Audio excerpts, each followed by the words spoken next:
SV news కు స్వాగతం. ముందుగా హెడ్లైన్స్. ఇండియాలో ఎంట్రీ తప్పితే ఎగ్జిట్ లేని ఈ ద్వీపం గురించి తెలుసా?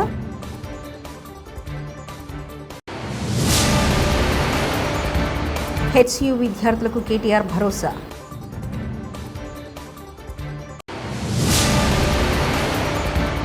రెడ్ బుల్ దెబ్బకి ఒకరికి గుండెపోటు, మరొకరికి చేయి విరగొట్టుకున్నారు నారా లోకేష్. తాగునీరు ఇవ్వండని అడిగిన మహిళల్ని రోడ్డుపై నిలబెట్టి మరీ అవమానించిన మంత్రి సంధ్యారాణి. సెంటినల్ ద్వీపం 2018 వరకు చాలామంది ప్రజలకు దీని గురించి తెలియదు. కానీ అమెరికాకు చెందిన మతబోధకుడు జాన్ అలోన్చో అనే వ్యక్తి సెంటినల్ ద్వీపానికి వెళ్ళి అక్కడ ప్రజలకు మతబోధ చేయాలని భావించాడు. అయితే అనూహ్య రీతిలో సెంటినల్ తెగ చేతిలో దారుణ హత్యకు గురయ్యారు. ఈ ఘటనతో సెంటినల్ ద్వీపం గురించి వెలుగులోకి వచ్చింది. ప్రపంచానికి దూరంగా ఉండే ద్వీపం, ఇక్కడ నివసించే జనాల గురించి ప్రతి ఒక్కరికి తెలిసిందే. ఈ క్రమంలో తాజాగా మరోసారి ఈ సెంటినల్ ద్వీపం వార్తల్లోకి ఎక్కింది. న్యాయమూర్తుల ఆస్తుల వివరాలకు సంబంధించి కీలక నిర్ణయం వెలువడింది. ఫుల్ కోర్టు సమావేశంలో ఆస్తుల వివరాల వెల్లడికి న్యాయమూర్తులు ఏకగ్రీవంగా అంగీకారం తెలిపారు. ప్రతి ఏడాది క్రమంగా తమ ఆస్తుల వివరాలు భారత ప్రధాన న్యాయమూర్తికి వెల్లడించడానికి న్యాయమూర్తులు అంగీకరించారు. న్యాయమూర్తుల ఆస్తుల వివరాలను సుప్రీంకోర్టు వెబ్సైట్లో అప్లోడ్ చేయాలని కూడా సిబిఐ నిర్ణయం తీసుకున్నారు. ఇటీవల ఢిల్లీ హైకోర్టు న్యాయమూర్తి యశ్వంత్ వర్మ నివాసంలో నోట్ల కట్టలు లభించిన నేపథ్యంలో న్యాయమూర్తులు తమ ఆస్తుల వివరాలు వెల్లడించడంపై సంచలన నిర్ణయం తీసుకున్నారు.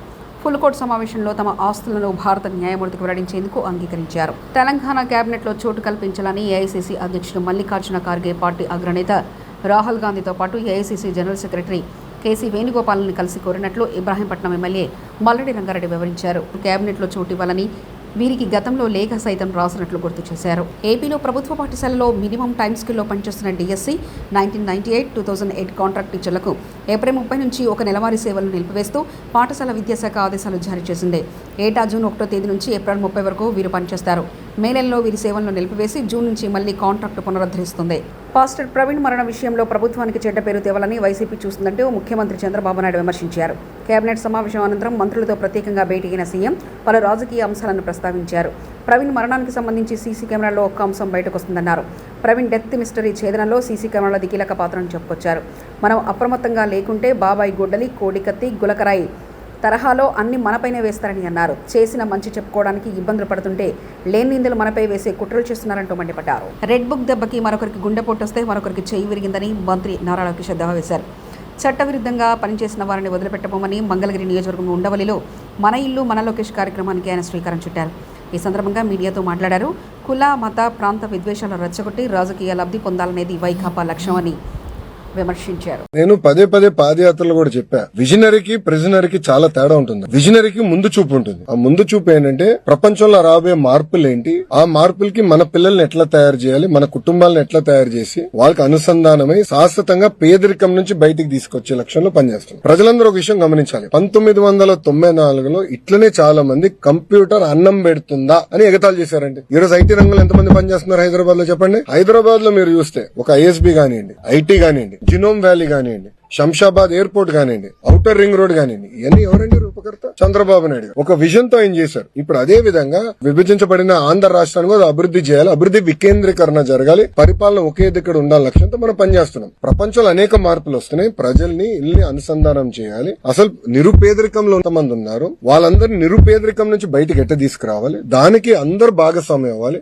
ఇటు పక్క కూర్చుని మేమందరం కూడా భాగస్వామ్యాలు. ఒక్కొక్క కుటుంబాన్ని మేము ఆదుకోవాలి, కుటుంబాలు ఆదుకోవాలి, గ్రామాలను మేము దత్తకు తీసుకోవాలి. ఆ ఒక్కొక్క కుటుంబానికి ప్రాజెక్ట్ ప్రాక్టీసెస్ ఇచ్చి వాళ్ళు పేదరికం నుంచి శాశ్వతంగా బయటకు తీసుకురావాలనేది ఒక లక్ష్యంగా పెట్టుకున్నాం. ఇప్పుడు ఒక మాట చెప్తున్నా, నాకెందుకు అవకాశం వచ్చింది, నేను ఒక కార్నిగమెల్లో చదువుకునేదానికి, నేను అమెరికాలో పనిచేసేదానికి, ఒక స్టాన్ఫర్డ్ ఎంబీ చేసానికి, నాకు మా కుటుంబ సభ్యులు బాగా చదవాలి, బాగా పనిచేయి, నాకున్న నెట్వర్క్ ద్వారా నేను అందరితో మాట్లాడారే ఏ యూనివర్సిటీకి అప్లై చేస్తే బాగుంటుంది, నాకు వచ్చిన మార్కులు ఇది, నాకు ఎక్కడ అవకాశాలు వస్తాయి. చాలా మంది మెంటర్స్ ఉన్నారు. ఇప్పుడు నారాయణ గారు నాకు టీచర్ ఇంటర్ లో, ప్రొఫెసర్ రాజిరెడ్డి గారు నా మెంటర్ కార్నిగమెల్లో, వాళ్ళందరూ నాకు మెంటరింగ్ చేశారు కనుకనే నేను ఈ రోజు ఈ స్థాయిలో ఉన్నా. అలా చంద్రబాబు నాయుడు గారు ఏంటి P4 విధానంలో మెంటరింగ్ చేయమని కోరుతున్నారు. దానికి ఆయన ఎందుకు కంగారు పడుతున్నారు? ఆయన కూడా మెంటర్ చేయమనండి. అరే సొంత చెల్లికి తల్లికి మెంటర్ చేయలేనోడు ఊకే మాకెందుకు లెక్చర్లు వీక్తాడు. ఇప్పుడు ప్రిజనరీ ఏంటంటే ఎప్పుడు జైలు వైపు చూస్తాడు స్వామి. ఆయన చూపు ఎప్పుడు జైలు వైపు ఉంటుంది. ఆయన చేసిన తప్పులకి జైలు వైపు చూస్తాడు. అందుకే ఈ రోజు చూస్తే ఆయన తిరగలేకపోతున్నాడు ధైర్యంగా. అది ఈ రోజు ఉన్న పరిస్థితి ఆంధ్ర రాష్ట్రం. తిరుపతి జిల్లాలోని శ్రీకాళహస్తీశ్వర ఆలయాన్ని సినీ నటి పూజా హెగ్డే దర్శించుకున్నారు.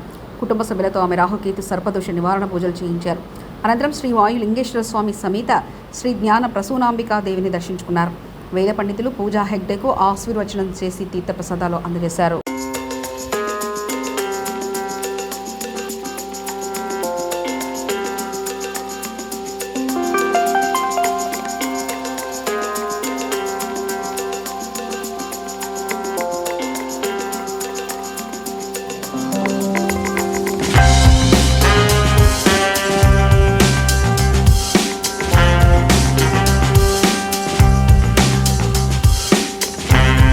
తెలంగాణ రాష్ట్రంలో బీఆర్ఎస్ పార్టీ హరిత విప్లవాన్ని సృష్టించింది. పర్యావరణ విషయంలో అనేక జాతీయ అంతర్జాతీయ అవార్డులు తెలంగాణకు వచ్చాయంటే అది బీఆర్ఎస్ వల్లనే. మాకు పర్యావరణం గురించి ఎవరో నీతులు చెప్పాల్సిన అవసరం లేదు. హెచ్సియు పిల్లలను గుంటనక్కలంటారా? ఆ పిల్లల్ని మిమ్మల్ని పందికొక్కులు అంటున్నారు. హెచ్సియు భూములు ప్రభుత్వ భూములు అయితే రేవంత్ రెడ్డి దొంగలాగా రాత్రిపూట ఎందుకు పంపుతున్నాడు? శనివారం, ఆదివారం, ఉగాది, రంజాన్ పండుగల కోట్ల సెలవులు చూసుకొని వందల బుల్డోజర్లను పంపారంటూ కేటీఆర్ వ్యాఖ్యానించారు. జాతీయ అంతర్జాతీయ media green revolution mission Kakatiya అనండి, హరితహారం లాంటి కార్యక్రమం నుండి దానివల్ల అద్భుతాలు సృష్టించిన తెలంగాణ అని చెప్పి మరి ఆనాడు జాతీయ అంతర్జాతీయ సంస్థలు రాశాయి. ఇది మీ ప్రభుత్వ రిపోర్టే, మాది కాదు. 7.7% గ్రీన్ కవర్ పెరిగింది కేసీఆర్ గారి ప్రభుత్వంలో అని చెప్పి ఫారెస్ట్ సర్వే ఆఫ్ ఇండియా ఇచ్చిన రిపోర్టు మీ ఎంసీఆర్హెచ్ఆర్డి వెబ్సైట్లో ఉంది. ముఖ్యమంత్రి గారు కావాలంటే చూసుకోవచ్చు. 270 కోట్ల మొక్కలు నాటి హరిత విప్లవాన్ని సృష్టించిన ప్రభుత్వం మాది. హైదరాబాద్, కొరియాలో జరిగిన ఒక అంతర్జాతీయ ఈవెంట్లో ప్యారిస్ని, బొగోటాని, మెహికోని వీటన్నిటిని కాదని ఆనాడు అంతర్జాతీయ అవార్డు గెలుచుకున్న సందర్భంగా జాతీయ పత్రికల్లో వచ్చిన వార్తలు. జాతీయ స్థాయిలో forest survey of India Telangana ranks first in the nation in environment conservation forest cover. ఇది మా ట్రాక్ రికార్డ్, ఇది మేము సాధించిన విజయాలు. ఇక మళ్ళీ అదే మాట మళ్ళొకసారి, హరితహారం వల్ల మేము హెచ్ఎండిఏలో చేసిన ఎఫర్ట్స్ వల్ల గ్రీన్ సిటీ అవార్డు వచ్చిన విషయం. అదే మాదిరిగా ఇక ఇది డేటా. ఒక 10 ఏళ్లలో భారతదేశంలో ఏ నగరంలో గ్రీన్ కవర్ పెరిగింది అంటే మెట్రోస్లో. ఇది data, times of India report. ఇది డేటా చూడండి. బొంబాయి, ఢిల్లీ, చెన్నై, అదేవిధంగా కోల్కతా, బెంగళూరు, హైదరాబాద్ ఇవన్నిటిని కలిపి చూస్తే హైదరాబాద్లో అత్యధికంగా గ్రీన్ కవర్ పెంచింది తెలంగాణ ప్రభుత్వం కేసీఆర్ గారి హయాంలో అని మరి జాతీయ స్థాయిలో వచ్చిన రిపోర్ట్స్. ఇక ఎంత పెరిగింది, ఎన్ని స్క్వేర్ కిలోమీటర్లు పెరిగింది తెలంగాణలో అంటే ఇదొక రిపోర్టు. ఇట్లా ఒకటి కాదు, నేను 100 చూపెడతాను. ఇది ఒక్క పిక్చర్ మీకు అన్ని విషయాలు చెప్తుంది. ఆ తర్వాత భారత ప్రభుత్వం చెప్పింది కూడా ఒక మాటలో చెప్తాను. This one picture will speak volumes. భారతదేశంలోని 28 రాష్ట్రాల్లో ఎక్కడ గ్రీన్ కవర్ పెరిగింది అంటే ఇగో this is Telangana and the growth, decadal growth of green cover in Telangana. ఇది భారత ప్రభుత్వం పార్లమెంట్లో ఇచ్చిన రెస్పాన్స్. 2021 జూలై 23 నాడు భారతదేశంలో ఏ సంవత్సరంలో ఎంత పెరిగింది గ్రీన్ కవర్, ఎంత పెరిగింది అడవి అంటే ఇది భారత ప్రభుత్వం 2021లో ఇచ్చిన రిపోర్ట్. అత్యధికంగా తెలంగాణ రాష్ట్రంలో పెరిగింది అని పార్లమెంట్లో ఇచ్చిన సమాధానం. బయోడైవర్సిటీని తెలంగాణ ప్రభుత్వం ఎట్లా కాపాడుతుంది అని చెప్పి వచ్చిన వార్తలు. అన్నిటికీ మించి మేమేదో ఒక హైదరాబాద్లోనే చేయలేదు. తెలంగాణలో మా ప్రభుత్వం ఉన్నప్పుడు ప్రతి పల్లెలో పల్లె ప్రకృతి వనాలు పెట్టి, చిన్న పల్లె కూడా 19,472 పల్లె ప్రకృతి వనాలు పెట్టింది కేసీఆర్ గారు. మొత్తం 13,657 ఎకరాల్లో పల్లె ప్రకృతి వనాలు పెట్టింది. పల్లెల్లో కూడా పచ్చదనాన్ని పెంచింది మా ప్రభుత్వం. మండల స్థాయిలో 2011 బృహత్ ప్రకృతి వనాలు పెట్టింది. మొత్తం 6,298 ఎకరాల్లో ఆనాడు కేసీఆర్ గారి ప్రభుత్వం. హైదరాబాద్ చుట్టూతా 108 అర్బన్ లంగ్ స్పేసెస్ క్రియేట్ చేసి వాటిల్లో కూడా మరి వేలాది ఎకరాల్లో ప్రజలకు కండ్లకోయ ఆక్సిజన్ పార్క్ కావచ్చు, ఉప్పల్ వైపు కావచ్చు, మీరు ఎటువైపులా పోయినా మొత్తం 108 అర్బన్ లంగ్ స్పేసెస్ క్రియేట్ చేసింది కేసీఆర్ గారి ప్రభుత్వం. అట్లాగే 1,00,000 పైచిలకు పంచాయతీరాజ్ రహదారుల వెంబడ అవెన్యూ ప్లాంటేషన్ చేయడం జరిగింది. 12,000 కిలోమీటర్ల పైచిలకు R&B రోడ్ల వెంబడ కూడా మరి మల్టిపుల్ అవెన్యూ ప్లాంటేషన్ చేయడం జరిగింది. ప్రతి ఊర్లో నర్సరీ ఉన్న ఒకే ఒక్క రాష్ట్రం భారతదేశంలో తెలంగాణ. 14,864 నర్సరీలు మున్సిపాలిటీలతో కలిపి, హైదరాబాద్తో కలిపి, ప్రతి ఊరితో కలిపితే దాదాపు 15,000 నర్సరీలు ఉన్న ఒకే ఒక్క రాష్ట్రం తెలంగాణ. 270 కోట్ల మొక్కలు పెట్టిన ఒకే ఒక్క రాష్ట్రం Telangana. That is our commitment. మాకేదో కొత్తగా ఈరోజు ఎన్వైరన్మెంట్ గురించి మాకు ఎవరి దగ్గర కితాబులు అవసరం లేదు. వాగ్బెల్లిపై వైసీపీది మోసపూరిత విధానం. ఎమ్మెల్యే మహమ్మద్ నసీర్ అహ్మద్ మీడియా సమావేశం. ఎన్టీఆర్ భవన్ అమరావతి నుండి ప్రత్యక్ష ప్రసారం. తెలుగుదేశం పార్టీ ఆవిర్భావం నుండి చేస్తున్నటువంటి పరిస్థితులున్నాయి. స్వాతంత్ర భారతదేశంలో ఉమ్మడి ఆంధ్రప్రదేశ్లో కానీ ప్రత్యేక ఆంధ్రప్రదేశ్లో కానీ ముస్లింల అభివృద్ధి కోసం బాటలు ఏర్పాటు చేసినటువంటి నాయకుడు చంద్రబాబు నాయుడు గారు, పార్టీ తెలుగుదేశం పార్టీ. ఈరోజు వక్ఫ్ చట్ట సవరణ బిల్లును ప్రతిపాదిస్తూ కేంద్ర ప్రభుత్వం ప్రవేశపెట్టినటువంటి బిల్లులో ఉన్నటువంటి అభ్యంతరాలను నిర్మోహమాటంగా జాయింట్ పార్లమెంట్ యాక్షన్ కమిటీకి సిఫార్సు చేయాల్సినటువంటి బాధ్యతను ఈరోజు తెలుగుదేశం పార్టీ దేశంలో ఏ పార్టీ చేయనటువంటి విధంగా తన భుజస్కంధాల మీద తీసుకొని క్రియాశీలకంగా పనిచేసినటువంటి పరిస్థితులను ఈరోజు ముస్లిం ప్రజలు ఒక్కసారి ఆలోచించాలని చెప్పి కూడా కోరుతా ఉన్నా. ఎందుకంటే ఈరోజు మనందరం కూడా చూస్తూ ఉన్నాం, గతంలో ముస్లింల పక్షపాతి. త్రాగునీరు ఇవ్వండి అని అడిగిన మహిళల్ని రోడ్డుపై నిలబెట్టి మరీ అవమానించారు మంత్రి సంధ్యారాణి. పార్వతీపురం మాన్యం జిల్లా పాచిపెంట మండలం గురువినాయుడుపేట పంచాయతీలో తీవ్రంగా నీటి సమస్య. 5 నెలలుగా పంచాయతీ సెక్రటరీకి సమస్య చెప్పుకున్నా పట్టించుకోలేదని మంత్రికి చెప్పిన మహిళలు, అయితే వెళ్లి సెక్రటరీని అడగండి అంటూ మంత్రి వెటకారం. పేద మహిళల కష్టాలు మీకు ఎగతాళి అయిపోయాయంటూ వ్యాఖ్యానించారు. మీకు నీళ్లు కావాలంటే నాకు చెప్పండి. మీరే కొండల మీద లేరు, ఎక్కడ లేరు, ప్లెయిన్ ఏరియాలో ఉన్నారు.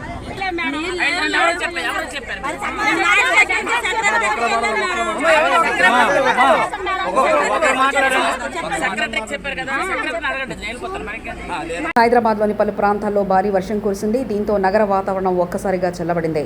హిమాయత్ నగర్, కోటి, అమీర్పేట్, బోరబండ, జూబ్లీహిల్స్, ఎల్బీ నగర్, హైత్ నగర్, మేడ్చల్, విద్యానగర్, కోటి, యాబెట్స్, హైదరాబాద్, సచివాలయం తదితర ప్రాంతాల్లో ఓ మోస్తారు వర్షం కురిసింది. పలుచోట్ల భారీగా ట్రాఫిక్ జామ్ అయింది. రాజ్యాంగ విరుద్ధ ముస్లిం సవరణ బిల్లుకు టీడీపీ మద్దతు ఇవ్వడం దారుణమని మాజీ డిప్యూటీ సీఎం అంజద్ బాషా మండిపడ్డారు. వైఎస్ఆర్ జిల్లా కడప క్యాంపు కార్యాలయంలో మీడియాతో మాట్లాడుతూ బిల్లు ఆమోదానికి సహకరించడం ద్వారా చంద్రబాబు ముస్లిం సమాజానికి ద్రోహం చేశారని ఆగ్రహం వ్యక్తం చేశారు. ఎన్నికల్లో ముస్లింలను ఆడుకుని ఇప్పుడు వెన్నుపోటు పడిచారని ధ్వజమెత్తారు. లోక్సభలో టీడీపీ జనసేన వైఖరితో ముస్లింలను వంచిందన్నారు. మన భారతదేశ ప్రధాని కానివ్వండి, మరి చట్టసభల్లో ఉన్న ప్రతి ఒక్కరు కూడా మరి ఆ రాజ్యాంగం పైన ప్రమాణం చేసి మేము అందరికీ న్యాయం చేస్తాము, ఈ రాజ్యాంగాన్ని అనుసరించి ముందుకు వెళ్తామని చెప్పి ప్రమాణం చేసి ఈరోజు రాజకీయ పదవుల్లో మరి ప్రధానమంత్రి అయితేమి, మంత్రులు అయితేమి, కేంద్ర మంత్రులు అయితేమి, మరి పార్లమెంట్ సభ్యులు అయితేమి అందరు కూడా బాబాసాహెబ్ గారు రచించిన రాజ్యాంగం పైన ప్రమాణం చేసి మరి వాళ్ళందరూ కూడా తమ తమ పదవులు అనుభవిస్తూ ఉన్నారు. మరి అలాంటి బాబాసాహెబ్ అంబేద్కర్ గారు రచించిన రాజ్యాంగంలో పట్టణంలోని బిఎస్ఎన్ఎల్ కార్యాలయం వద్ద all India BSNL pensioners welfare association ఆధ్వర్యంలో కేంద్ర ప్రభుత్వం ఏడాది మార్చిలో లోక్సభలో ఆమోదించిన ఆర్థిక బిల్లు సవరణ సుప్రీంకోర్టు తీర్పుకు వ్యతిరేకంగా ఉందని, అందువల్ల పెన్షనర్లకు అన్యాయం జరుగుతుందని అందుకు పెన్షనర్స్ నిరసన చేపట్టారు. దేశవ్యాప్తంగా జరుగుతున్న నిరసనలకు వయోవృద్ధులు ఆందోళన కలిగింది.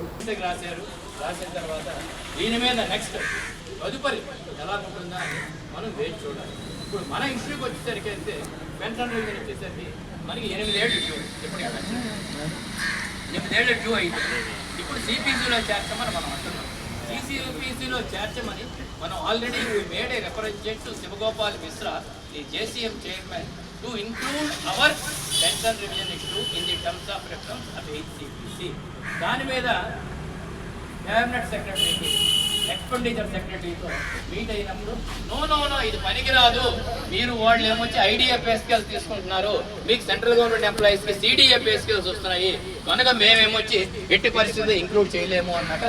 No, it is not that issue, because BSNL observed employees pension is being 3/4/2025 తారీఖున మేము మొత్తం దేశవ్యాప్తంగా central government pensioners associations plus మా BSNLలో ఇండియాలో ఎంట్రీ తప్పితే ఎగ్జిట్ లేని ఈ ద్వీపం గురించి తెలుసా?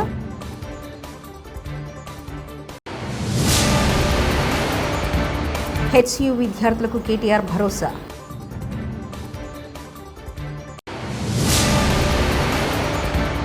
రెడ్ బుల్ దెబ్బకి ఒకరికి గుండెపోటు, మరొకరికి చేయి విరగొట్టుకున్నారు నారా లోకేష్. తాగునీరు ఇవ్వండని అడిగిన మహిళల్ని రోడ్డుపై నిలబెట్టి మరీ అవమానించిన మంత్రి సంధ్యారాణి. ఇవి బులెటిన్ విశేషాలు. చూస్తూనే ఉండండి ఎస్వీ న్యూస్.